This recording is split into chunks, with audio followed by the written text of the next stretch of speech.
in Rotterdam because of us, not because they were better. H2K have fallen apart at the seams in these team fights. I think we improved a lot since the last split. And I'm not saying about like our individual performances either, I'm just saying like overall as a team. Get the ace, kill the base, H2K. Cool journey, Rocket will be sent back to the fountain. It was quite tough for me to play with support that's not Yellowstar. Yellowstar is back to Europe and he will probably show us. North America was definitely a great experience. I'm not regretting it at all. I feel more comfortable in Europe. I'm way more happier here, so, you know. Beat me up, Scotty. Yellowstar making his way on the front line. Still think that in TSM, people just didn't trust him, that's why he didn't look so good. An insane performance, and one that Fnatic can be proud of. They're gonna be really strong.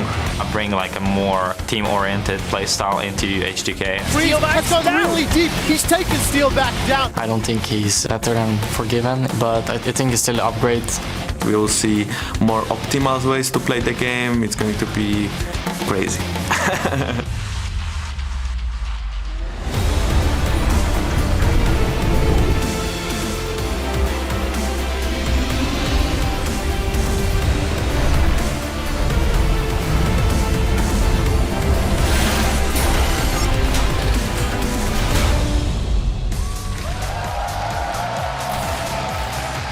Welcome to the LCS studios in Berlin, Germany, where we're at the halfway point in week 2 of the summer split. And with all the shakeups across the league, anything can happen once we get on the Rift. You're getting a look at the action on the ground, where our fans were lining up a little while ago. Our cosplayers are here once again as well, super amped up, as well as Roccat setting up on stage in the studio, and Splyce getting amped as well before their game versus G2 Esports. Of course, G2 yesterday dropping a game, so we'll see what happens today. Good evening, I'm Evie Supporter, ready to cover all of today's matchups with the help of James Stress O'Leary, Andy Vedius Day, and Trevor Quickshot Henry. Nailed that, although I said Trevor instead of it. It's okay, he doesn't mind. It's okay. Let's take a look at what is really important, the standings. Obviously, we now have 2 teams in first place. G2 is joined by Fnatic, and OG is finally on the board with 1 point, and they're in third place, tied Splyce after a 2-0 win over Schalke. You could say it's a bit of a surprise, but it shows you what a dominating victory does. 2-0 gets you those 3 points, jumps Splyce right up in the standings. It's been a good start for the young squad in the summer split. It's going to be fun to see how the tables progress throughout the split for teams who are unable to pick up those convincing 2-0s. But I think the biggest story of yesterday's games is just how messy some of those games were. It is a new patch. There were a lot of new champions. But overall, things just felt a bit sloppy, a bit rough around the edges. And I'm hoping for it to be cleaner. Yeah, we have to be honest about that. The level was not high in most of the games we saw yesterday. And as you mentioned, a lot of new picks. 11 new picks here in week 2. Vedius, Illaoi, Anivia, Yasuo, Kha'Zix. While it is fun to see a lot of these new picks, not all of them were quite as optimally used as we would have liked to see. The Illaoi, for one, putting it in that style of composition, not really the optimal way to play her, but hopefully moving forward and with a lot of changes in this patch, team will get a little bit better at using these new picks, and we'll see better play out of them. And to take a look at some of the picks that maybe are a little more commonly expected now, I think those 4 picks, some we'll see again, but some will drop off. The Zyra is the one that I want to pick up on the bottom lane. We're seeing a big shift in supports now, a lot of damage coming from that, a lot of crowd control, expecting to see more Zyra, especially paired with that Ashe. If we have to give up a little bit of the level of play to see these crazy picks, I don't mind, actually. So we'll see what happens today as the meta madness continues with Splyce and G2 going at it in the LCS arena or on stream EULCS1, while Vitality and Roccat start the day in the studio on EULCS2. Now, later on, Schalke go up against Origin, but not before our match of the week between H2K and Fnatic, who are just 2 points apart in the standings, and Fnatic are now defending their #1 spot. They are defending the #1 spot, and I think they're the favorite going into that series. I think if you look at Fnatic's wins from yesterday, they were very convincing. They punished their opponent's mistakes very well, and H2K were a little sloppy against Giants. You know, Giants, they remained as this death ball. They gave H2K challenges, and I still keep expecting more from H2K. I wonder at what point do they start kicking in, if they even can. Yeah, do you guys think H2K might win it?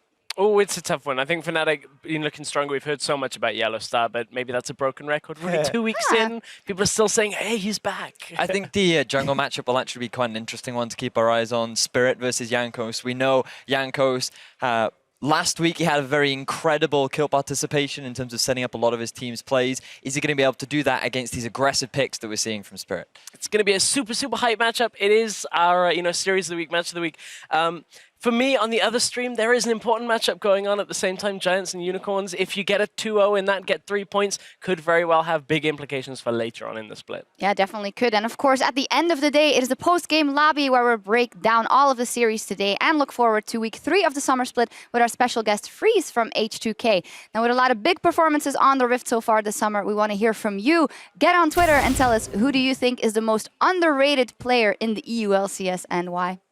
I personally actually think Kikis coming in. A lot of people were thinking he's just going to be this tank up in the top lane that's not going to get very many resources, just going to basically be the sponge for G2 while the big superstars and perks in the bottom lane really shine to the top. But he's bringing out Irelia, he's bringing out Fizz, and I feel like he is having a big impact in the top lane for G2. I think for me, one of the players I'm looking at from Splyce, I know Deficio will get tilted by hearing this, is Cobby, and I'll reason it by saying Deficio and a lot of us at the desk have looked at a lot of performances and said he's good, but everybody else is still not looking at this guy. I think a lot of people have got to take more notice of that. He put himself on the map since yesterday. I'm looking at Mickey, I'm looking at Trashy, I'm looking at Wonder, so I think it's fair that, you know, Cobby's there to clean up, and he's good enough to not get caught out, so it's like praise to the guy. Yeah, indeed. Already a couple of player of the game votes as well. Be sure to hit us up at LOL Esports and include the hashtag EULCS. Remember, tell us who you think is the most underrated player in the EULCS so far. However, time to get into that matchup and get into Splyce that we just mentioned, as they will be going up against G2 Esports.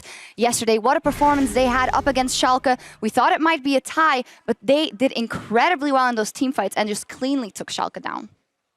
They certainly did. Yesterday's game with Splyce, they look like a, well, I don't want to say new team because they showed a very similar performance last week, but compared to their spring split performance, they have definitely been stepping up. What's impressed me the most is after every small pick that they've been able to find, they've immediately turned it into an objective, and I think that is the big shift that we've seen compared to them in spring split. And one of the nice things for a team like Splyce, when you can look at their spring split performances versus summer with this one change, they're making less mistakes, and because they're making less mistakes, they're not being punished. Whereas they are punishing their opponent's mistakes, which is something that you are afforded when you play clean, when you play safe. So a lot of credit to the squad after revamping in the offseason. And I think that's where a good mismatch of styles comes in here, because G2 yesterday, they took their first loss against Rocket, and we talk about Splyce, good team fighting, punishing mistakes. Well, if you want to beat G2, seems like that's the way to go, because yesterday, although, you know, game 1 was pretty good for G2, they couldn't deal with Rocket's team fighting that followed. It was those late game decisions where Perks was going in, the rest of the team wasn't quite there to follow up with him, and, you know, G2 just didn't quite look comfortable with this adapted style with the Irelia. So I now wonder, looking at a game against Splyce, how these two match up, because it could very well be the weakness that lets them down against the young squad that mostly are from Denmark. And it's interesting that you mentioned that, because last week, Crepo was talking so much about how when G2 was setting up around things like the Baron, like these big late game objectives, they weren't really setting up properly, and the way in which they executed was always not as good as it could have been. And going up against these better teams, you have to be wary about how easily you can get punished. So G2 showing a bit of weakness in week 2. Yeah, we saw a bit of that Rocket team fighting, and they're up against Vitality, setting up in the studio right now. And it is a team fighting that has done incredibly well for them, obviously. It seems like when they do get their early game together, it then doesn't work for them late. If they get their team fighting right, then they're making up for something from the early game. So all the ducks are not in a row. As we said with yesterday's game, you could take the first half of game 1, the second half of game 2, perfect. put them together, and you had a great game from Rocket. But you can see there, overall from yesterday, still not doing so well in the early game. Even though Airwax had some good plays in the first game, it's just not all around for Rocket, and they need to fix that if they want to go up against the top teams here in Europe. Yeah, up against Vitality, who has also only given us ties, and Rocket as well. So maybe one of these two squads can get ahead here. What impressed both Deficio and I on the desk yesterday was actually how in game 1, their draft was pretty phenomenal against Origin, because they seemed to know exactly what Origin were going to do, and they picked perfectly to play into that. And they had, while it was a slow game, it was still a very well executed game. Moving into game 2, though, the draft was not as good as it could have been. And this is a problem, because last week they also opted into that last pick LeBlanc, into a team composition that naturally itemizes and is somewhat of a counter to LeBlanc. It fell behind early, and look, you put all your eggs in a basket, win early, then win game. Fine, I understand that. But there were so many flaws in the approach. With these hit and miss pick and ban strategies, I think it's a little bit unacceptable. I think this is a team that's been together for a long time. They've got a lot of talent. And that's something where you can instantly give yourself an advantage with the caliber of players that Vitality have. And you could see how that decision-making in the pre-game and the draft influenced the rest of the game, because the games were very slow yesterday. Yeah. They didn't have the tools to create their own destiny in those games. It was like, well, if Origin make a mistake, we can punish really well. But in game 2 especially, there were situations where Vitality looked like they couldn't do anything on the map because of their composition. They did not know how to play like that. Yeah, coming into this week, they had the slowest wins and the fastest losses. Yesterday, they also had a very slow loss, and knowing that Rocket knows what to do when they get to late game, that might be a problem. It definitely can, especially if Betsy continues to put on the performance that he has throughout the course of the mid to late game. I think Betsy is a player that once the map is open up and once he's got his teammates around him, he really starts to shine. It was the same last week. It was the same yesterday. So it is a real concern, and it's very interesting that Rocket could be a very legitimate threat to Vitality. That is not something I actually expected to say coming into the split. No, but it's very nice for us. And without further ado, it is time to send things over to our casters and get on the Rift. Thank you, Shocks. Daniel Dracos here with the one and only Martin Official Lunga as Splyce and G2 ready up for the first game in this best of 2 series. Get like, woo, from one guy, and that's it. Thank you, Thanks. random guy. Yeah, love it, love it. Yeah, Someone's again, excited about you. 2 teams here, Sifa, who honestly look fantastic coming into this. Yeah, G2 dropped that 1 game yesterday, but it was a very close game against Rocket. And also Splyce, surprising a lot of people. Very confident team now when you talk to them as well. They're like, yeah, we knew we were going to be a top team. It really feels for them like they took a long time in spring to really sort out what they wanted to do. And they had always told us that they were going to take a while to get things going. And we were skeptical when we didn't see immense improvement over the course of spring. But now, coming into this summer season, they have improved immensely overall. Much better team decision-making, coordination. You called their bot lane the top 3 or one of the top 3 in I want to Europe. make it top 2 even. I actually think that bot lane is top 2 in Europe right now. I only think Sven and Mithy is above them. So I'm looking at that bot lane matchup being extremely exciting. Obviously, the game yesterday from Splyce had a great pick and ban phase as well, so we got to give some praise to Yamato Cannon. Their Nivea pick in the mid lane was very smart as one of their counters to the Vladimir, offered his like zone control, obviously.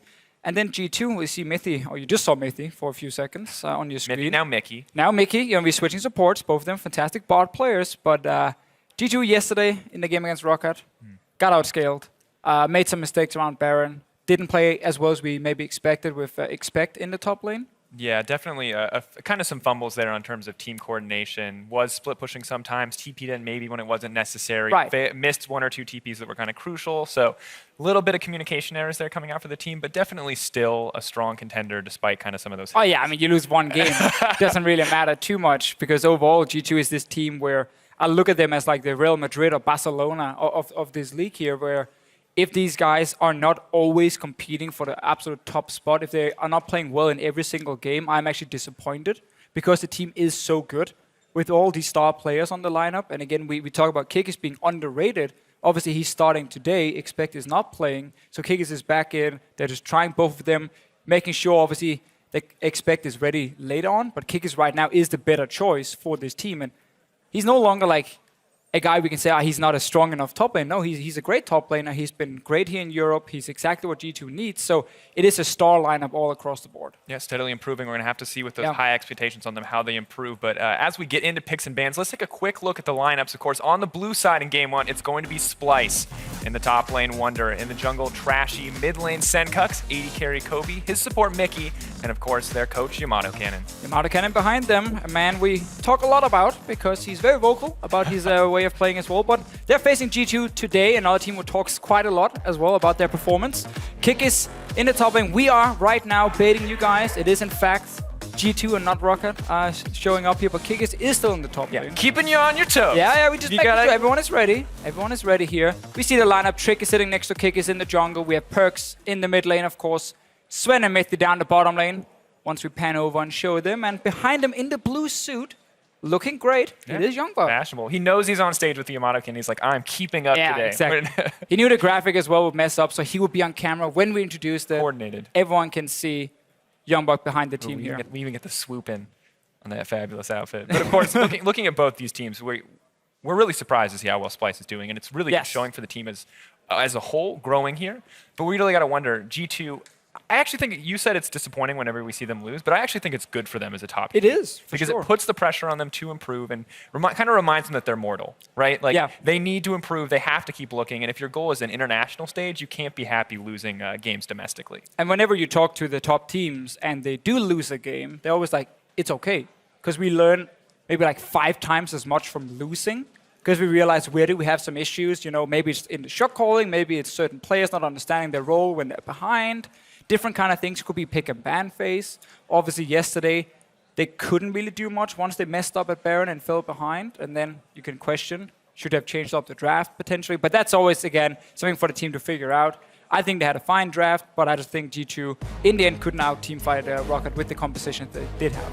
And we'll have to see if they adapt their draft today. So we get into picks and bans here. Vladimir taken off the table. Kindred as well, one of those champions that we've seen nerf. But Vlad, no surprise here, 100% pick ban this week in the LCS. Definitely a power pick. Definitely a power pick. It's him up there with 100%. Then we have Nidalee and we have Ryze. Ryze is the only champion who's been banned in 10 out of 10 games. So the funny thing is, when you have a champion that's getting perm-banned in the LCS, it's most likely perm-banned in scrims as well, which means teams don't really get to practice it too much. And then from time to time, you let him go through. You say, oh, you want to first pick it now? Well, if you're not 100% practiced with this champion, we can punish you. So it is always an option to potentially leave the Ryze open. So far, he's not banned.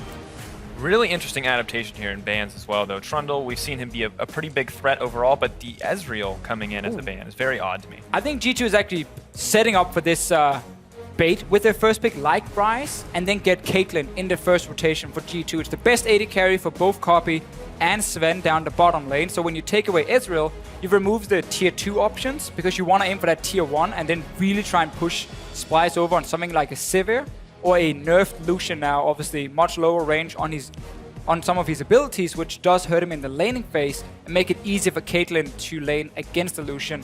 So I wonder if G2 are really going to let that Ryze go through here and kind of force Splyce to first pick it and then get a Caitlyn for Sven. And they are. Taking their time. They are Man, going we to just ban out talked about the it. Braum in the end. Love it. Instant Ryze first pickup, of course. Interesting choice from Splyce to ban out the Fizz, something that Wonderware played a lot, but with the Ryze lock-in. And Caitlyn is coming now, for sure, from G2. It has to be a Caitlyn pick with the Ezreal ban as well. But it's, again, the thing we talk about, how if a champion is banned almost all the time, it's going to be the same in scrims. And when teams don't get proper practice with these champions, they can sometimes fail to execute properly. Or if a team has a specific counter composition ready, like Siege is very good against Ryze, like long range poke is good against him. You can pick an Azir, and you can have one of these comps that want to kite back, and Ryze can never really close the gap and get close to you. So like an Azir Caitlyn comp, as an example, would work against the Ryze. Really interesting to see, though, how they've adapted. Caitlyn hasn't been locked in quite yet. They're really taking their time on this rotation, but we've seen her rise to kind of the forefront of top-tier AD carries, and they are going to lock it in, as well as this Aurelia. They picked it 2 out of their 2 games yesterday. This is one of those new meta picks that we're seeing kind of rise in popularity, switching back to those carry-style top laners. And this is something we mentioned yesterday, how the meta is changing. You know, it's no longer just tank top lane every single game. No, there's some split pushers, there's some bruisers in there who can really threaten the back line, or who benefit a lot from the new Rift Herald, obviously, which was changed a few patches ago. So G2 with a very strong first rotation. We mentioned the Caitlyn and why they're picking it. And then, of course, Aurelia, which was the pick for Kickers yesterday. And we know Wonder is a great bruiser split pusher player as well. And with Fizz and Trundle banned, Aurelia has pretty safe matchups. Honestly, like those are 2 of the champions who can hurt her, the Trundle and Fizz. So Splyce kind of gave G2 a little bit of an advantage in the top lane. Yeah. But that's, of course, with them getting the Ryze, which was the entire plan from G2. And this is a big question, right, is how effective is this Ryze going to be? You talked about it. Not as many opportunities to play it in Scrim, and, you know, really betting a lot on this. Giving up these power picks to try to secure this first pick Ryze. Of course, they're going to have a decent second rotation of their own, however. They get the Ashe. We've seen that be rising in popularity. And the Nidalee as well, the former terror of the jungle. A little bit weaker now, but still very aggressive early on. Definitely still a good pick, often being banned away. But I feel like Trashy is a fantastic jungler when he gets to play like Gragas and these kind of picks that can do well in team fights and set up very easy plays with his team. I don't think when he's playing the likes of Nidalee, in the past at least, he's been that great. But, of course, this is a new Trashy, very improved coming into the summer split, so I want to see what he can do on this champion, if he's able to control Trick in the jungle. And also I like the Ashe pick, because it is actually picked often into Caitlyn. You can trade with her early. And then level 6, we know how strong that ulti is. Yeah, absolutely. And I think it's good that you point out Trashy, because he has been the man making things happen in the early game on the side of Splyce, but that's been with Rek'Sai, with Gragas, these people who have CC on their early ganks. And Nidalee, of course, has a lot of raw power. Maybe paired with the Ryze, it'll be a good option. They're going to be facing up against the Zillion, most likely going into the mid lane. It's going mid lane, and we talk about this with these comps that can kite. Long range composition, a lot of zone control from traps from a Caitlyn, bombs from a Zillion. Again, it's all to make it's really difficult for the Rise to have a massive impact. Like, that's the entire composition G2 are drafting here. So, clearly, planned out, got the picks they wanted. We saw Perks play this yesterday. And when you have one of the best AD carries, well, then picking Zillion makes a lot of sense, because once you go late game, your job is to keep him alive, and he will go crazy. And something we talked about as well with the Anivia Caitlyn having these kind of zoning options, it feels like something that Zillion fits into as well with the time bombs. You can't walk under that tower when he's threatening to stun you up and Caitlyn's threatening to just keep that chain CC rolling.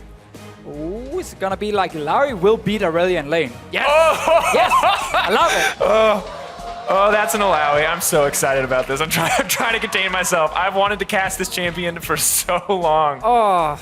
This is an interesting choice, of course. Alawi top lane. We saw it once in NA Challenger, once here yesterday in the hands of the Unicorns of Love, Chachi specifically. He did get a solo kill in lane. Yeah, he was good for 10 minutes, and that was it. But this is a pretty insane team composition. Ashe sets up, Alawi can follow up, Rise can follow up. It seems risky, but there's a lot of power here. Yeah, it's a lot of power. I definitely agree, but Splyce's team fighting against what G2 is drafting is not great. I would love to see a Karma here from Mithy just to add even more utility to G2 when they're kiting back, because Ilawi is not a hard engaged champion by any means. She has no hard CC. Rise obviously needs to run in and then flash forward to lock down a target, and then it's Ashe with the ulti. That's kind of the ways for Splyce to start these fights here. And once you go late game, you get QSS, you get mid kills. This is another good option, honestly. Like, look at this. You have single target CC on the side of Splyce. Well, whoever gets hit by that CC, Mithy will save the guy. So G2 is drafting this a full kite composition versus not, in my opinion, the greatest engage outside of one ulti from your AD carry, which can then get obviously shut down by Tahm Kench. And I think it's really interesting how Splyce have set this up, because this is a lot of pressure on Nakobe and Mickey in the bottom lane. These are the two engage tools here. I mean, Rise is a great follow-up, but you have an Ashe and a Thresh. You need to hit those hooks, you need to hit those arrows. We praise them as being potentially a top bot lane in Europe, and now there is a ton of pressure on them, just to continue to be individual playmakers, and really they're going to have to bring this composition together, because G2 on the opposite side, pretty easy way to play this game. Back away from the team fight. Very, very simple win conditions for G2, obviously, in what they drafted, but such an exciting pick and ban phase. I really like this patch because so many of these very, very OP champions were nerfed. So even a Rise, you can actually let him go through and then try and pick around him and saying, okay, he got nerfed a little bit, he's still fantastic, but super excited for this, and I love the Alawi as well. Just because it is Alawi, I think against this comp, though, it's super risky. It's risky, I think, in most situations. Risky. It's a very new pick, not a whole lot that we know about it, but man, as we gear up into this game, there's a lot of exciting new picks. Whether you're a fan of the team or a fan of the picks, tweet at @LOLEsports, hashtag SPYWin, or hashtag G2Win, depending on who you think will come out on top. This is about to be one insane game of League of Legends, and I feel like it always will be when Alawi is in the game. Oh yes, you know it's gonna be about the early game, when Ilawi is in the game. So just to explain her, insanely strong laning phase, can beat almost any champion 1v1 in the early game. Especially when she is level 6, it's a massive power spike for her. It's so hard to play against her because if she runs in melee range of you, like just click W, dash into melee range of whoever you're laning against, press E on him, so you get his clone and you just pop your ulti. It will give 2 tentacles to smacking straight down, doing a ton of damage, really hard to deal with, but she does have a lot of problems. Absolutely. Like you can gank her extremely easily. She's CC-less. CC-less, obviously. If you ever have the opportunity to walk away, all of her damage just goes out the window. Yes, and team fighting-wise, she's not reliable. She can have that one team fight where she gets to flash in and like get a 3-4-man ulti, massive tentacles, doing insane burst damage on the entire team. And then the next team fight, she doesn't get anything, or maybe she only gets one target with that ult and she just dies. Because she's building Black Cleaver as a first item. That's what I've seen almost every single time. Trinity Force is another option, but Black Cleaver is just a little bit more effective. And then she goes tank after, so you can deal with her. You can kite her, you can burst her down in these fights. And that's why this G2 composition is going to be so hard for Wonder to play against, because it's all about kiting and saving people. Oh, you caught one guy? Well, Tahm Kench and Zillion are here to make it really annoying for you. Of course, level 6 a little bit far away at this stage of the game, however. Splyce starting on the bottom side. G2 as well, interestingly enough, are going to have Vision as the Krugs go down. Mithy making sure they can't get any more experience off of that. We kind of wanted to see the 2v2 lanes here. Yes. We wanted to know how these guys would stack up, and we are not going to get the lane swap this time around. Let's talk about this lane matchup a little. Caitlyn, Tom Kench. Seems like you're just riding on that Caitlyn carrying this lane. It is, yeah. Tom Kench, it's very hard for him to add that much value other than his Q poke, really.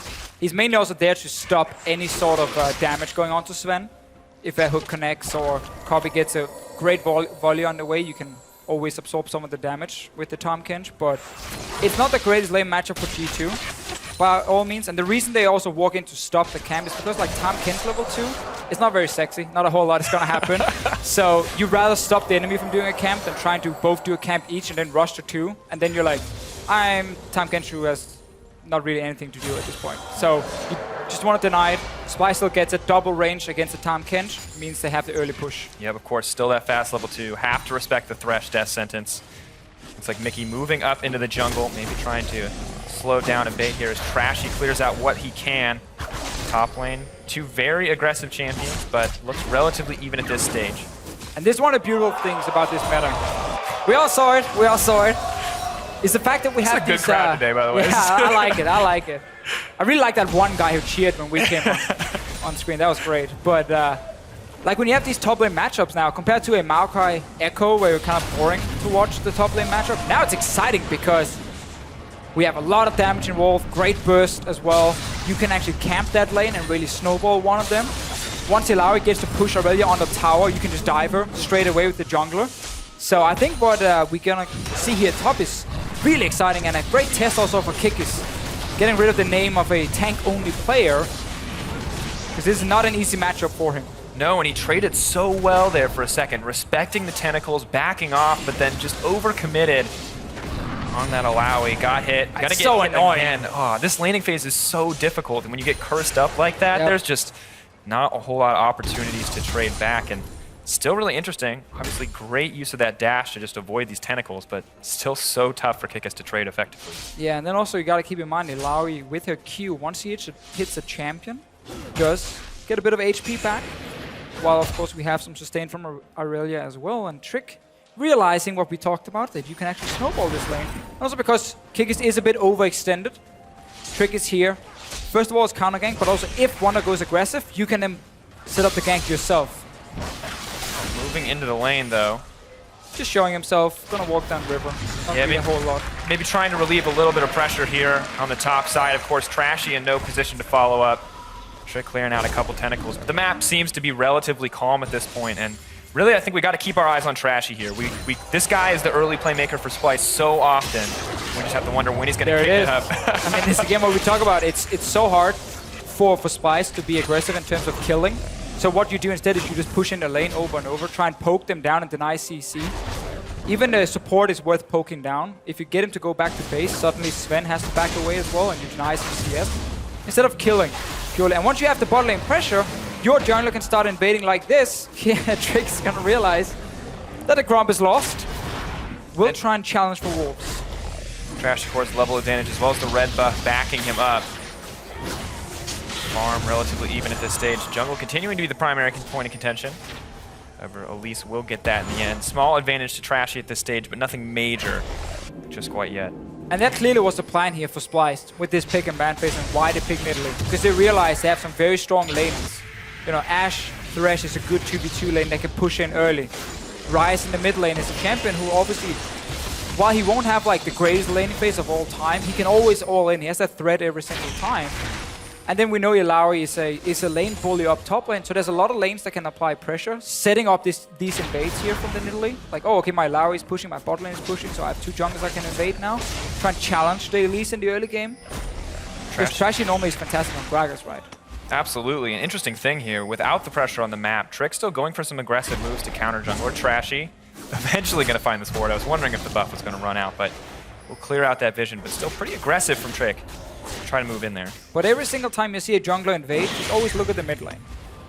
Who's pushing at this very, very moment? So because Ryze TP'd back into mid, Perkz got 2 bombs down on the minion waves and actually started pushing it, suddenly Trick invaded. Just to place a ward, just small things. It's all about lane pressure lane control, especially around mid lane. Who can roam first? Who's forced to sit on the tower to see as well? If you are forced to sit on the tower, you have no pressure in your lane. And that means you can't really assist your jungler. And therefore you have to allow the enemy jungler to invade and get a few wards down. Obviously Trashy to get to spot it, so not a whole lot happened. But this game, I'm waiting for it to just explode. I'm waiting for that top lane to start snowballing. I'm waiting for the bot lane level 6 with Ashe, set up a play as well. Double TP on both sides. There's a lot of ways we can get a lot of fights. Yeah, absolutely. Something we have to be aware of course, level 6 with those top lanes. No moments of aggression yet. Senkux gets pretty forward on there. That's the threat of the all-in you were talking about. Every time. Let's respect it. Hook. Not quite. Can't even be more than happy to block that one up. Zilean also is actually a very smart pick into Ryze. We mentioned it in the pick and ban phase. Like, it's single target damage mainly from a Ryze. Zilean obviously will save whoever he catches out. And also in the laning phase, you don't really die to an all-in because you have Zilean ulti and you can always double bomb to zone. Zilean is very good at zoning people away with the double bombs. So Ryze won't really have the control in that lane. So it's a smart pick to just keep the Ryze towards his own tower. Saying, you know what, you're not going to roam anywhere, and we're going to go to these team fights because we can kite you. Bottom side though, wait for it, Sifa. Oh my gosh, hits onto Kabi. Lantern's there if he wants to make it out. We'll make it to safety, but good play coming in from Trick and Kabi. Just a little bit slow on the dodge there. Trusting in his support though. Always good to see Thresh players understanding when there's a threat of a gank, staying very far back in the lane, ready with the Lantern. Every single time we look top though, it's just Wonder kind of hitting the discount Kikis. Yeah. It's Really, excellent shading. Yeah, the test of spirit here, just so difficult to play against. And Kikis, I mean, you can see it. I thought dodging Vel'Koz's skill shots was irritating. This is the real geometry right here. It's parallel lines. Potentially a dive. Trashy getting aggressive. There's the ultimate. Leap of Faith comes down. Healing comes through.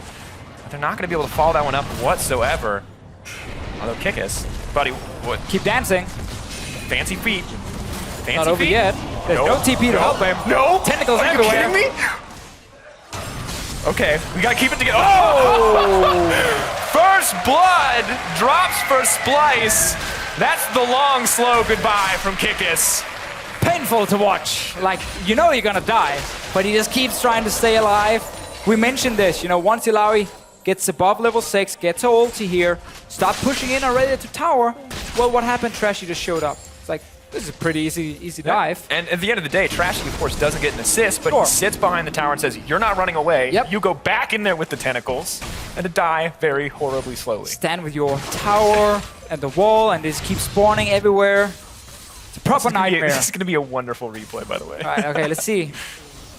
A quick kick is this. So this is the first dive. We talk about this. You E onto the target, then you ulti straight away, so you get these two massive tentacles smacking down instantly. And now it's basically like, I want to run away, but I can't because there's a Nidalee. I actually think maybe kick is because he had flashed. If he just instantly ran away, maybe had a chance. Yeah, Trashy has no mana, so maybe there is that small opening. But at the end of the day, nice pickup coming in from Splyce. Of course, in the meantime, though, the Mountain Drake was traded back on the side of G2. Has been one of the objectives we've seen contested more frequently. But I think that's an objective Splyce are okay giving up, just because they got a kill on Illaoi. Like, when you pick Illaoi, you need to be aggressive early game in that lane. You need to win that lane, otherwise she has no effect later. Another fight. Oh, Kikis, you may have bit off more than you can chew. The stay not quite enough for Wonder. Great kill back! My God! From a man who only plays tanks to a man who looks for the solo kills, Kikis' evolution. Get a little bit stunted right here. Trashy moving in. Spear not quite gonna land. Snare will come out in just a moment. No, making it to safety. Kikis, though, he's just a little bit too slow. Fancy footwork, buying time for his team. Meanwhile, will eventually drop to Senkux. Play bottom side, though. Senkux can also TP down. Here comes the Elite. Stun comes out. Great use of the Lantern there. Try to land the hook, but it's going to miss. TP coming in from Senkux. His mana bar is low, but he may be able to get something. Kabi, not enough footwork to evade those bombs. The point and click comes through. Perks down, but he's going to be right back up. Wonder looking for a fight. Ult comes in. That's not where you want to be standing. The Keep trying to make their way out of this one. They are going to be able to make it out to safety just barely.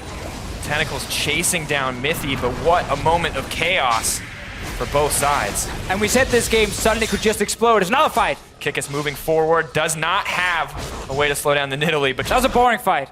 We don't care about that one. But still, suddenly 1v1 kill top. Irelia, once she gets a few items, small cheap items, Sheen, Stinger, always was a big spike for her. She didn't even have to fully complete the Trinity Force to be strong. She just needed some of the first items for her towards the Trinity Force, and she could actually start all inning. Wonder definitely not respecting the damage. And then the roam from Splyce, instantly G2 reacts, and that's again a smart team. Will always know, okay, they're making a play on top side. We're buying time, they're investing multiple members. Well, we now have a chance to be proactive as well. Instantly go to the other side of the map. They know that there's a numbers advantage, and you have a zillion. The diving is very safe. Great setup. Absolutely, of course. And I, once again, just have to praise Kikis here. So much confidence in this 1v1 scenario. Dodging those tentacles left and right, making sure the sustain doesn't come out. And the attention from Trick is here once again. Big board down, looking for the cocoon. Not going to land onto Wonder. Great sidestep, moving in. Not going to go for the dive on that one.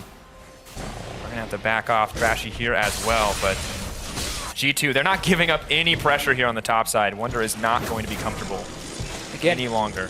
Both teams, they know how you can snowball that lane. If Alawi does fall behind, once she gets into these team fights, we say it again and again, it's going to be really difficult for Wonder to do anything. Like, G2's composition is built around kiting and kiting and kiting, which is the most effective way. Oops, Sven has the wrong way. The misclick there, not at all what you want, but the no button coming in from Mithy.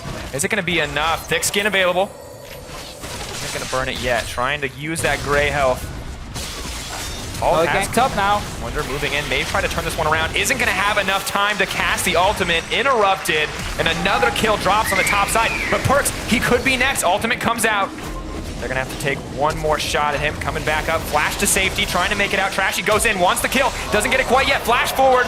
Auto to secure it. They're going to grab that one. 3-4. This game. Love this game. So much action across the map, Deficio. Every single lane, something is happening. We know in the bottom side here that G2 are okay kind of giving up that 2v2. They know they're not going to kill Splyce, and instead just try and run away every single time and farm up this Caitlyn, who is your late game weapon. But topside, Wonder is making it too easy. There is not enough control in that topside jungle for Splyce to allow Wonder to keep pushing into these towers. Because every time he pushes in, Trick shows up, and it's a very easy gank. Highlighted multiple times, Ilauri is not good against junglers who can actually gank early. And what's interesting is she seems to have the same problem that Gnar does, where if you want to harass, you're pushing the wave, right? Gnar has the boomerang, she has the tentacles, and you're always going to be pushing if you want to trade effectively, whereas Aurelia, she just leaps onto you directly, really easy. So it seems just like an unfortunate circumstances. G2 are going to grab the first tower here. Yeah, and also keep in mind that Kikis will always take a bit of damage, so he's evil always stun. Just Q stun. Elise comes in, cocoon onto Wonderwear, and then he dies. Like, he's so squishy, obviously building for damage items in the start, and we're not seeing Alawi pay off at the moment. There was a lot of top lane bans, and obviously an early Aurelia pick, but it's not paying off yet. Because Splyce right now have been trying to focus on multiple lanes. We have lots to see them just tunnel on one lane, specifically. Take that early tower on top side, bully out that Aurelia, and then move the Alawi to a different lane and make it a strong split pusher. Second dragon. Yeah, we're supposed to talk about this. This is the second Mountain Drake. Could drop to G2, but Trick taking a lot of damage here. Sven and Mithy there to back him up. Splyce are pinging it out, but it looks like they just do not have the tools to contest it. Trashy with the cheeky spear. Isn't going to be able to take that one away, and that's the second Mountain Drake for G2. And we've seen this before. Week 1, G2 got 3 Mountain Drakes against Origin. Resulted in a like 2 or 3 second Baron. Just destroyed completely. It is so scary when you play against Mountain Drakes around objectives. It is their Snowball Dragon because it only benefits you if you can be proactive and actually get to towers and Baron and other dragons, obviously. But in this game here, it's even in gold. G2 has a composition that didn't look to do anything really in the early game. They wanted to farm up the Caitlyn. They wanted to make sure Ilaoi didn't snowball. So G2 right now can be very happy with how the early game has been going. And Trick topside one more time, but there are more guys coming from Splyce. Stun coming in, more on the way, as you said. Leap of Faith goes out, Wonder getting burned down. The healing comes in, though. That's what you gotta respect, but Kikis makes it to safety. Will the fancy footwork be enough? Trashy hunting for the spear. Great stun from Perkz. His ulti. Ult coming forward. Senkuk's ignoring the target for as long as he can. He doesn't want to pop that. Goes away. Great patience coming in from Splyce to make that the 1-for-1 trade in the end. Yeah, the reason Perkz instantly ulted here onto Kikis, despite him being in the bush, was because he didn't know if there was a ward from Splyce. Seeing as there was no ward, obviously Kikis didn't need the ulti straight away, but that's something we can see, and he couldn't. Had there been a ward, it would have been easy for Splyce to just give him one hit and he would have died instantly, and we would have flamed Perks for that, another fight in mid though. Continues, flash forward from Mithy, going to solve up his AD carry, taking that Caitlyn to safety. Senkuk's not done yet though, backs into the trap. Not all you want, great hook from Mickey. No follow-up, has to flash to safety. Ult comes out, is gonna get blocked by Trashy. The action just continuing. Kobbe finally here in the mid lane, however, and it looks like things will calm down for a brief moment. And we keep seeing two teams trying to be proactive on the map and then the other team always reacting. This time around, it was Splyce getting a bot tower because there were so many guys on top side and the other G2 members had gone to the mid lane. Look at the replay one more time. So Wonder here, early trade, Trick comes in, but look at your minimap. Two guys running from Splyce and TP in from Perks. Splyce here realizing, okay, guys, we're healthy, we can still go for this. They don't know if there's a ward in this bush here, so Perks instantly just puts the ulti on Kikis, meaning Splyce can now just wait. Kikis honestly just run away with the ulti. He tried to go in and say like, please kill me, please kill me. But obviously they don't hit him. Shot. Yeah, Senkuk just waiting to pull the trigger there. Doesn't want to risk throwing those overloads out if they're gonna hit that low health target. So good patience, good performance here. And I gotta say, Splyce keeping up in this early game incredibly well. G2 looking to trade blows across the map, and Splyce aren't missing a beat here. No, Splyce is a legit top team in Europe right now. They are playing extremely well. Every single member is able to hold his own in lanes. Obviously, we have topside right now losing out, but there's also been a lot of focus from Trick towards that top lane. And then we see, the thing I like the most about Splyce is how consistent they are in doing the right call. Like, macro-wise, they're a smart team now. They understand when to apply pressure on certain lanes, when to contest objectives. Good roaming around here with the Ashe, despite it being 0-1. Farming, getting towers. And now you have this AD carry setup in mid lane. Mickey throwing out those hooks, almost always hitting home. Sven has to be careful. Mickey the constant bodyguard to save his life in so many circumstances, but... I think Trick is living on top side. Doesn't matter who's there. It's exactly where he wants to be. Slow comes out, stun, not going to connect. Senkuk's trying to make it under tower and to safety. Nidalee coming in with the spear, hunting down the spider. Not going to be enough as they back off there, but now Kikis roaming into mid lane. Maybe looking for the pick onto Kobbe. G2 poised to collapse here. Kobbe all alone. Lantern comes in, trying to make it out to safety. Mickey stacking up an acquired taste, is going to tank the spear. Tongue Lash comes out. If he wants to get Mickey, he can. No, arrow comes in. Nope, Trick backing up as well. Mickey throwing the hook, but it's just going to hit a Spiderling. Trade of cooldowns there. G2 taking the advantage here in the mid lane, though, and starting to push in. So once again here, G2 managed to swap the lanes first, so Kikis had to push on bottom side, allowing him to roam mid, while Wonder is still pushing towards the tier 2 towers. You can see in your minimap, and that little roam forces Splyce to obviously move into the river, move away from tower, and therefore an easy pickup from G2.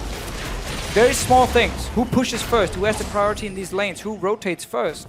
Always allowing you to roam around the lanes, get a bit of damage on towers. Wonder's doing the same on bottom side, realizing he can't get the full tower, therefore has to run away.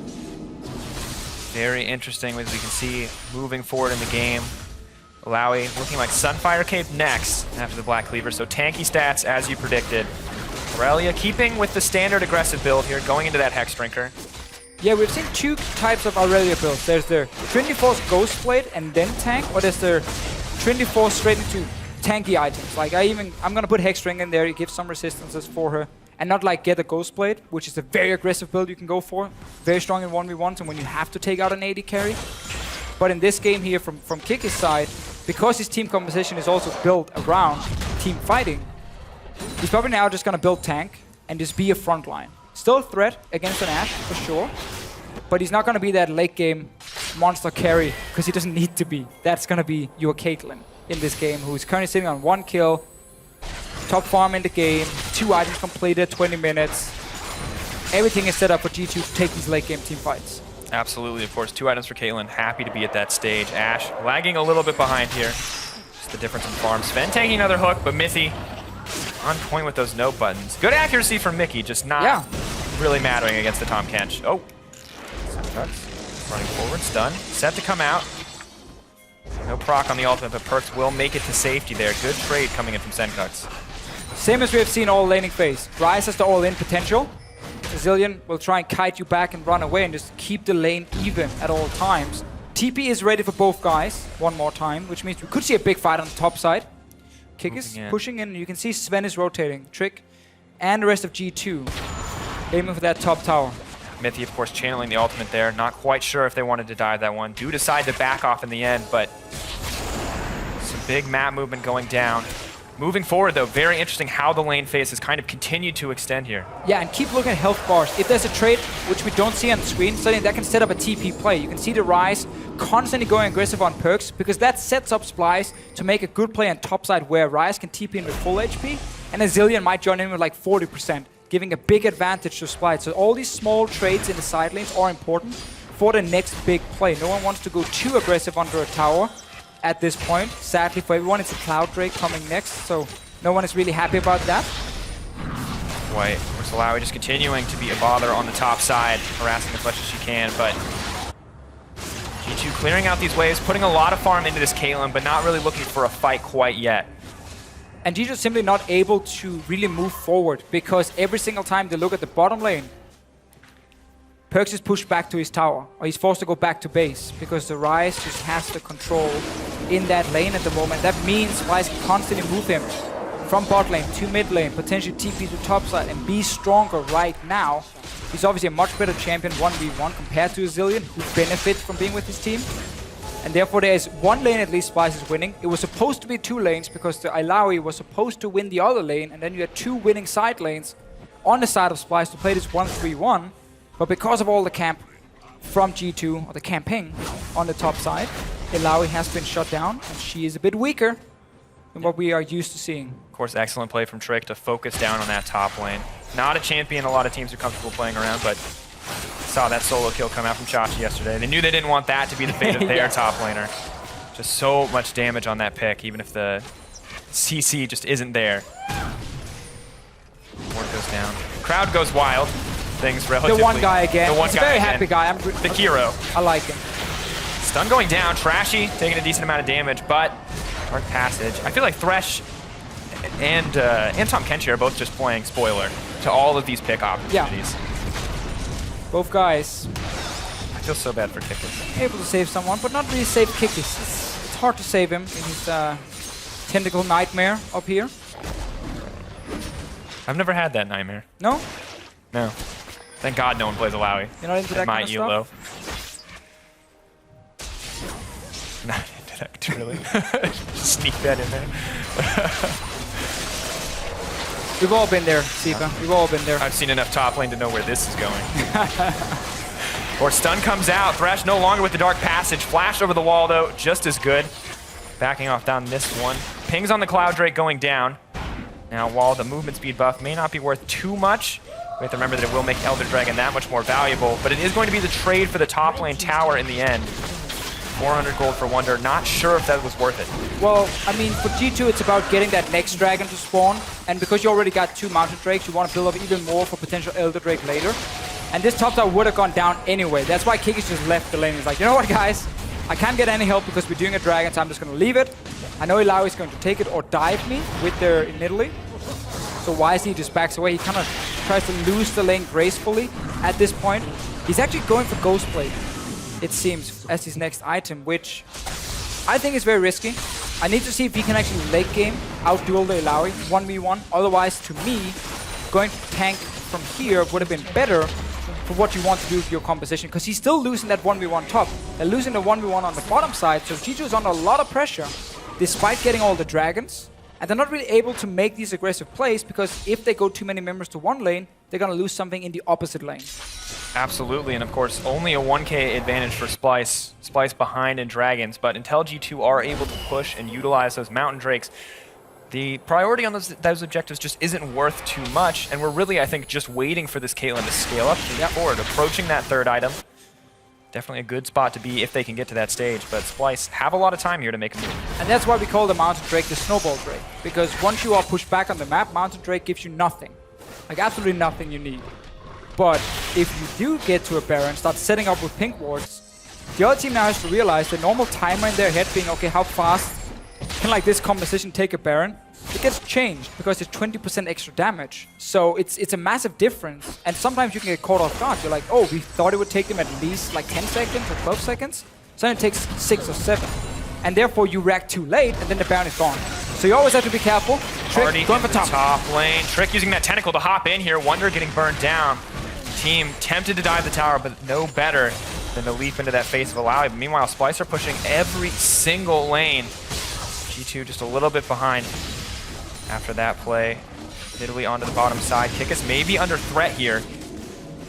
Tower is set to fall. Splyce continuing to extend this gold lead, and G2 just seem a little bit lost on the map right now. They are now moving into the mid lane, but Splyce is poised to collapse here. Again, Splyce is able to execute the composition here in the mid game or early late game. Hook on the perks, a little bit of damage. Don't get too hypey. Waiting. Nothing happened there, Sifa. I'll take the play-by-play from here. You're good. I'm Yeah. just waiting. Hook Until the in. Tom Kench eats somebody, nothing's gonna happen. Exactly. And then you can jump in after. Exactly. But Splyce, again, able to play these side lanes really well. G2 with, as you said, a bit of a aggressive, a little bit too risky play, honestly, investing so many members on one side and then losing another tower. So what we normally see in these situations is a team is trying to like set up a TP gank or a TP fight when someone is hitting their tier 2 tower. You're like, okay, now you overextended, now we're gonna TP in with our Irelia, and then we're gonna like jump straight for the fight with Zillion there, with Caitlyn roaming. Remember, you can use Tahm Kench ulti from lane to lane. But in this case, it was G2 just going for basically a gank, where there was no tower, there's no siege happening, and Splyce got a free tower, so they're definitely able to use the 1-3-1, but goal lead is not that massive. And now we start getting this Baron set up. Remember the double Mountain Drake. Remember G2 wants Splyce to run at them. They're starting it straight away. Have to be careful here, though. The Alawi can be such a terror, and Wonder does have that TP available. Traps, making sure Splyce will not be able to enter the area comfortably. But the vision's starting to be cleared out. Sven getting aggressive now. Perk's gonna tank the hook. TP coming in. This could be the fight. Kickus into the back line. Elise is here to back the team up, but they are going to be able to grab one. Wonder in the middle. Test of faith. Leap of faith. Everything coming through there, but the Kickus still going to be able to grab the kill in the end. Alawi not offering what the team needs. Splyce tails between their legs, running away from this one. Kickus moving forward once again. Equilibrium strike comes out. Not going to find it. Perk's looking for the cheeky stun. Isn't gonna grab it. They're gonna back away, but 2 quick kills picked up by G2. And there's the setup for G2. We've been hyping for the last few minutes around that Baron. Instantly, you put up the Caitlyn traps and you just stop the Baron because you know Splyce has to react instantly and try and stop you. But Splyce weren't in position. Multiple angles that came in from, and suddenly G2 gets a few picks. Onto Baron again. 3 members here to defend. Trashy throwing in spears, not a whole ton of mana. Senkux, similar spot. Baron will drop for G2. They're gonna back off, sating their taste for blood, at least for a little while here. Man, huge shift. Yeah, again, it's so much about G2 not falling further behind from this 1-3-1 they were against, and then suddenly you get this opening where they can get a quick engage, and now you don't really care about this Alawi. Yes, it looks fancy, multiple tentacles smacking down on people, but the one guy who's dropping low, well, there's a Zillion ulti. There will also be a Tahm Kench to devour him, and Splyce couldn't properly get to the backline also because they weren't there at the same time. Like, people came in, a few seconds delayed. The 2 things I want to point out there are that Kabi using that Ashe ultimate on to the Irelia, definitely not ideal, of course, with so much tenacity on that champion in the thick of these team fights, and as well as just a nice option to just kind of limit the healing with that Morello Nomicon, because the second the Alawi drops low, I mean, if she's stays around 50%, she's going to heal up to full every time those tentacles smack in a teamfight situation. But the burst that they used, just completely eliminating her as a threat in that fight. And I obviously made a mistake here with Kiki's build because he wasn't going Ghostblade, he was just going to upgrade his Hexbringer, and then he went tank. So in the end, while I was completely wrong in the way I explained it, we're happy because he actually went tank. But definitely well done here by Kikis, and a mistake from my side. Onima, I'm not gonna drag you down with me. Really? I mean, you're so active. I mean, doing so usually. Yeah, I know. You didn't help me, right? You just set me up to fail. Absolutely. No, definitely. Always my goal, the Fishio. I completely forgot that Dirk is part of it. Of course, G2 though, making sure that they use this time while under the effects of the Baron buff to secure that dragon. Picking up their 4th of the game. Now moving forward, of course, next major spawn is going to be that Elder Dragon. And instantly your 1-3-1 just breaks. Because now you have no map control, you lost the Baron, and G2 gets to siege on these towers exactly like they wanted to. 3 items on the Caitlyn. A situation where Splyce has to run straight at them to do anything, and that's what G2 want you to do. Like, please run at us, please try and fight us, because we will beat you every time. Splyce can only really win this game if they are split up, if they're fighting in multiple lanes at once. Because now Thresh has no value at this point, because whoever he hooks will just get devoured by Tahm Kench. Ash Arrow again. You're not going to catch anyone out because G2 is running together. So we need to see a massive outplay. Splyce like flashing straight for Sven, where Perks is like ulting the wrong guy or whatever to outplay on one side and a misplay on the other side almost for G2 to start losing these fights. Mickey's trying again and again and again. Always takes a few hits for it though. And this is the unfortunate reality of playing against a comp like this, is that once you give it an advantage, once they can set up these siege with these zillion bombs and those Caitlyn traps, you're just slowly going to get choked out of the game. 1-3-1 no longer on the table. Maybe once the Baron buff finally expires, they'll be able to get back something, but the goal lead now extending 3K in favor of G2, and the aggression just continues. Sven making the most of that mobility buff from Zillion to just throw down some harass. I mean, best feeling as an AD carry, even if you get hit by skill shots, it's not gonna matter because someone is there to save you. Like right now, it's Sven, and then there's like 3 dogs running around him, just helping him every single time. 3 best friends for Sven. And no matter what happens for him, he's gonna get saved. Like if he dies first, it's most likely the team who messed up and actually not him, which is the weird thing. Yep, have to see. Oh! Not dead yet, guys. Saved up by Mythy. Don't even want to let that one expire. No better than to spend any time in enemy territory, but they move forward. Great leap into the air there. Mickey, though, still going to land the hook. Excellent. Caitlyn all comes back. Kickus on the side. Illaoi TPing in. This is the flank. Ult comes in. Great use to cancel the ultimate. Continuing forward. The Illaoi may be unkillable, but you can't stay on top of the target. Now finally starting to go down. Kickus trying to trade back 1-for-1. Wunder so hungry for blood, but not able to grab too much. Test of Spirit on the Kickus, but he knows this game. He knows the fancy footwork. And basically what Wunder did here was he started the animation for his ulti and then he flashed straight away, so he managed to get multiple members. You can start the animation, then flash in, and then you will still get the proc on 2, 3, 4 guys. So it's a great setup, but there's no one who can set these team fights up for Splyce. No one could like lock G2 down in place, so when you had that 4-man Illaoi ulti, it would win you the fight. No, they just ran out of it straight away. They just kept kiting back.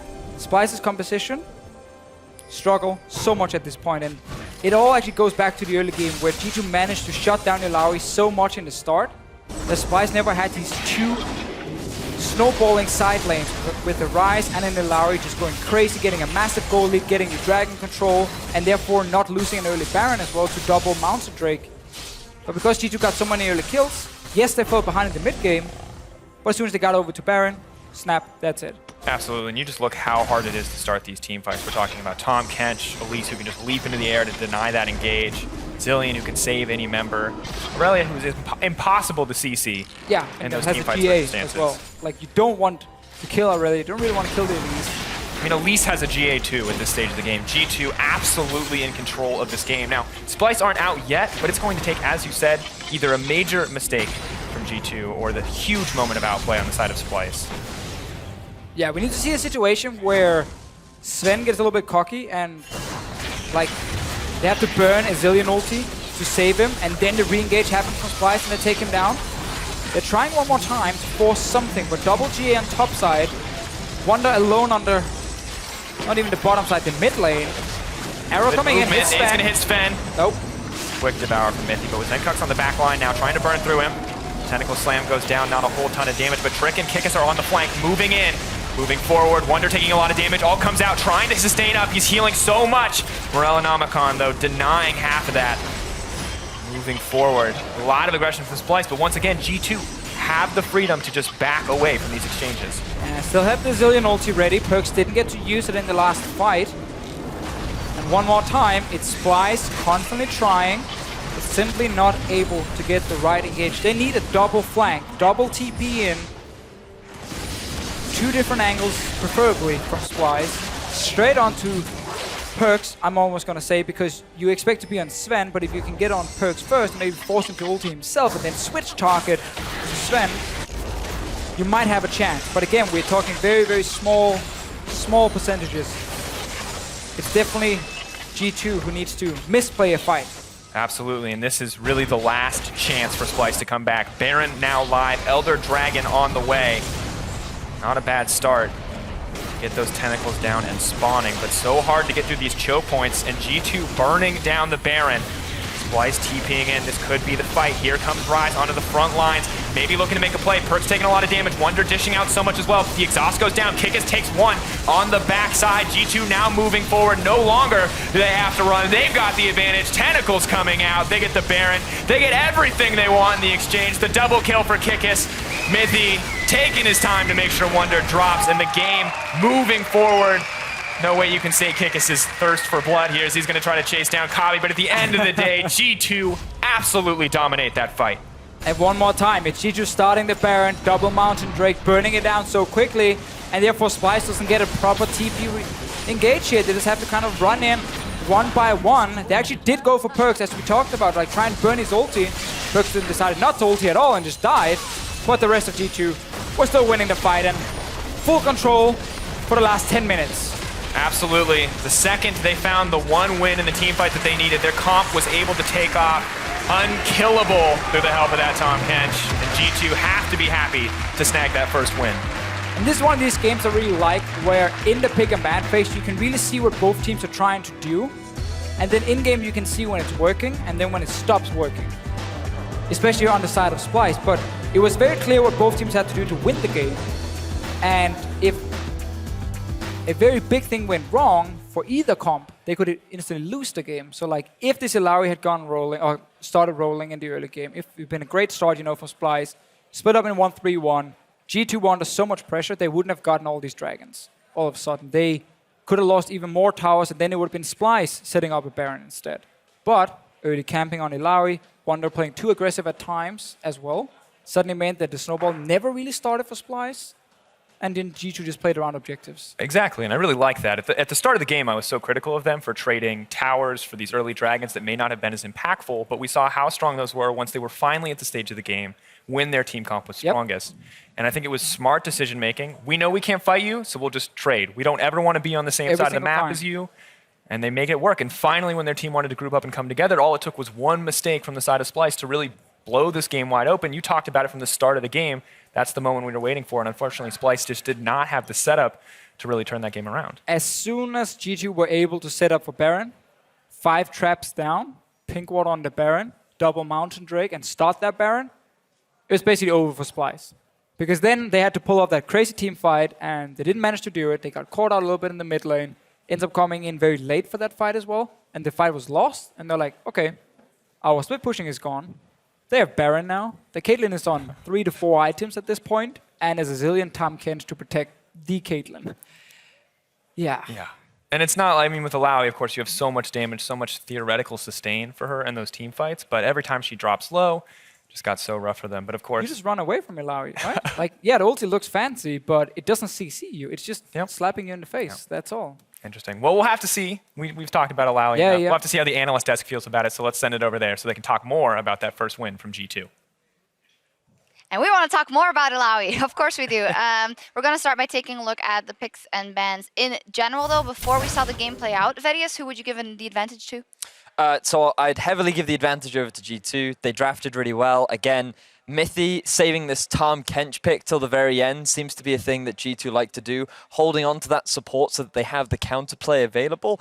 And I think it was very evident what Splyce were going for. You have the Ashe, you have the Rise, Nidalee, Thresh, Ilaoi, all very heavily based on single target damage. And what's great against that? Oh, well, you've got the Zillion to keep that single target alive. You've got the Tahm Kench to provide peel for that single target. And it's just, it was a very nice draft that G2, it seemed like they were reading exactly what Splyce wants to do and reacted perfectly. It tells you a lot, though, the way they prioritized on how they want to play as a team and also how they value the meta right now. Because first pick Irelia, this is now 3 games on 6.11 where they've gone Irelia. We don't care what everything else is, just give us that. So very interesting to see the only team really doing that right now. We know other people are kind of toying with Irelia, but I like it from G2. The Tahm Kench, I feel, helps them in so many ways, because yesterday we saw Perks go in on his own and kind of die. Now they've got a Zillion, they've got a Tahm Kench, they've got all of these options that are here to say, hey, we can save each other if we overextend. I'd actually love to know what you guys think about that evolution in G2 and the way they're drafting. Obviously, it just seems in this you could say, hey, it's kind of protect AD carry, it's kind of wanting to go Sven, letting him go ham. Obviously, there's playmaking potential on Zillion, but there's also that ult, and those are not the picks you would normally associate with Perks. Do you notice a shift? Well, it's quite interesting in how how they seem to be very reactive. So some teams, if we just take Vitality yesterday, they had a plan going. They knew exactly what they wanted against Origin because they had a good idea of what Origin were going to pick. Whereas G2, they first picked the Irelia, followed by the Caitlyn, which both champions, very safe, or at least in G2's eyes, very safe. They can fit into a number of different compositions. If you want, you can go 1-3-1, you can go 1-4, or you can turn that into a teamfight comp. You have many options. They see the Nid and the Ashe, and then they're constantly reacting. So the fact that G2 have gone to this playstyle of, we're just going to adapt to you, as opposed to we have a set playstyle that we just want to play, I think is quite unique. Obviously, a long time in this game, Splyce was trying to push all the lanes, but then it came to a mid-game team fight, which decided a lot of the direction of the rest of the game, rather. We're going to take a look at that because it also kind of shows what they can do with their comp. This is the problem that you have with the pick potential. You can see they lock down Kikis here, and they put so many resources into killing him with Wonder on the front line. And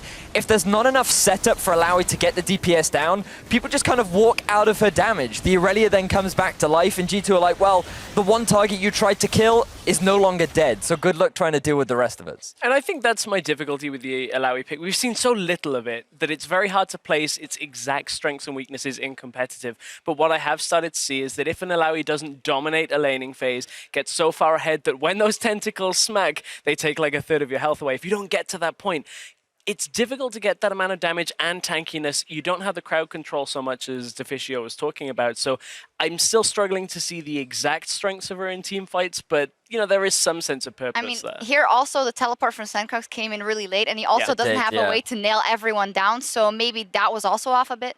This is the big thing for me when it comes to Alawi.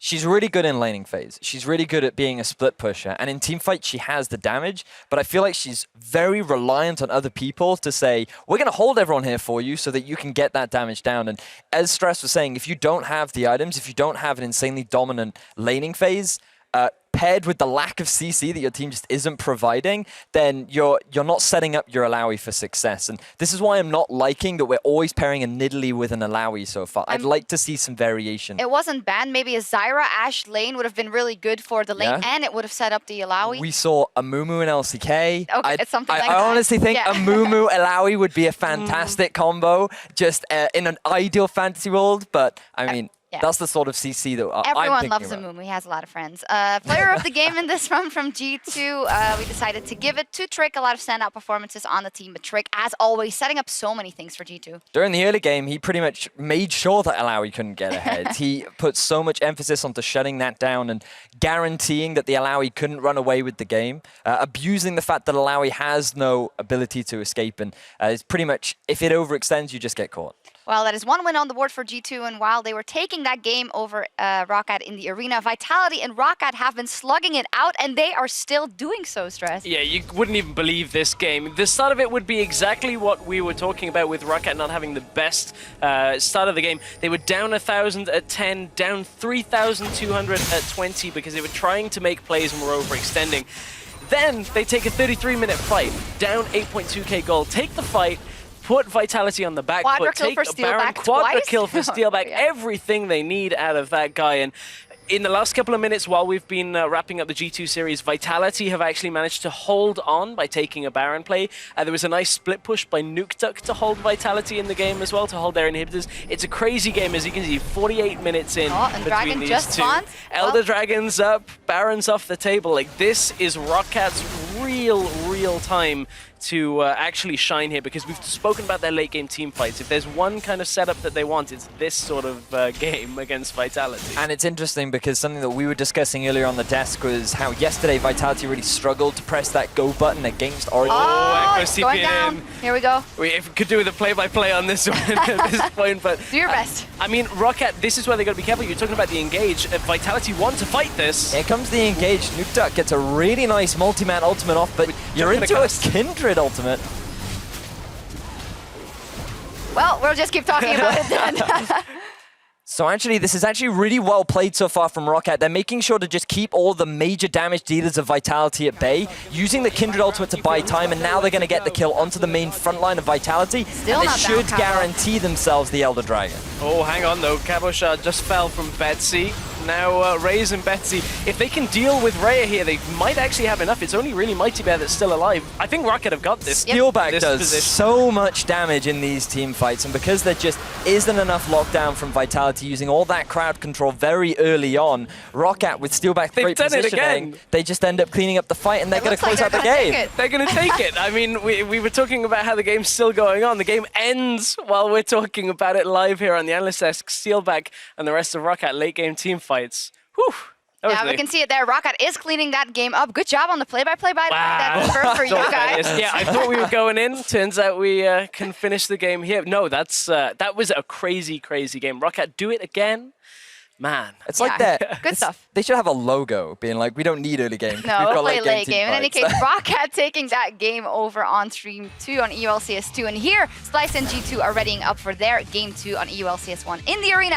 We need to take a break after all that action. Stay right there. We will be right back. And say something and like act like you're being a coach. Yes, because if I don't talk for too long and it's not cameras. Fancy Not over feet? yet. There's no TP to help him. No. Tentacles Are you everywhere. kidding me? Okay, we gotta keep it together. Oh! First blood! I can go. Set, no flash fresh. I will for Kikis, I will for you. No flash, no flash. I will you. Okay. Exhaust goes down, Kikis takes one on the backside. G2 now moving forward. No longer do they have to run. They've got the advantage. Tentacles coming out. They get the Baron. They get everything they want. G2 have to be happy to snag that first win.